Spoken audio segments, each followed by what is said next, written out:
So, Raphael and Kate, uh, in the work you do, you explore these really in-depth um, personal stories, but through the art of animation.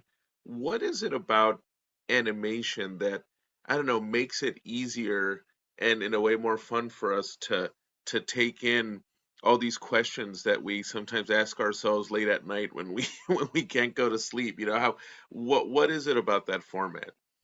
Well, I think in some ways it can kind of be a sneak attack in a fun way that I think maybe because we associate animation with childhood, it kind of puts us in a more relaxed state and we're more open to some of these emotions, or we're already suspending our disbelief a little bit. We're already kind of leaning in and ready to believe all sorts of magical, wild things can happen. And so then when our hearts are open like that, the more emotional things also, hit us more directly.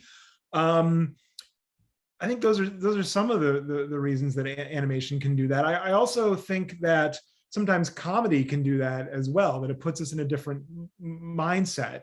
um I definitely found that on BoJack, that I early on I was sometimes afraid that this is a show that could be very wacky but also very emotional and devastating.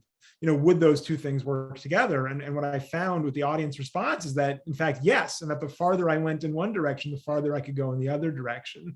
And so that experience really informed the creation of Undone as well, and said, okay, audiences are ready to accept very emotional storytelling from animation, which you don't always see, especially here in America in the adult animated space. But I think there's a market for that, and I think there's a want for that.